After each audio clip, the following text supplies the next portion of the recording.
وان سوال گسن پید حبل اللہ کت ونو مفسرین واریاہ اقوال بیان کرن بعض دپن حبل اللہ معنی گو مسلمان، بعض دپن حبل اللہ معنی گو دین، بعض دپن حبل اللہ معنی گو اسلامی جماعت۔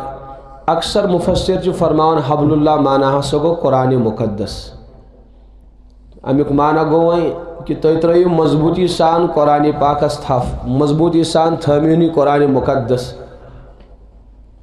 یہ تشریح کر پان تحت رسول پاک صلی اللہ علیہ وسلم کہ القرآن حبل اللہ، قرآن مقدس ہسا حبل اللہ، اللہ تعالیٰ سن مضبوط رز۔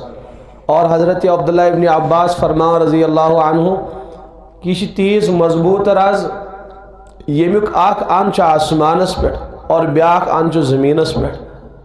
اس سارے معلوم رز کیا تراؤن، اگر کھانا انسان کہرس مز گو تمس رز تراؤن یت کر مضبوطی سان تھف تو بعض لمت تو بعض کڑس نبر۔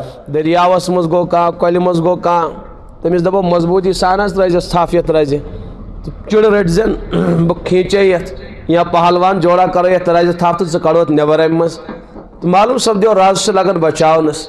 اتھے پٲٹھۍ انسان یہ دنیا مز زندگی گزاران تو یہ واریاہن گناہن واریاہن اور یور ہوا ژھٹ یوان، کانٛہہ کُنہِ فتنس مز مبتلا، کانٛہہ کُنہِ گناہس مز مبتلا۔ اللہ تعالیٰ فرمان میانیو بندو مے ہسا تہنٛدِ بچاو خٲطرٕ قرآن پاک نازل کورمُت، یتھ قرآنس ترٲیِو مضبوطی سان تھکھ، یہ ہسا واتنٲیو تۄہہِ جنتس تامتھ۔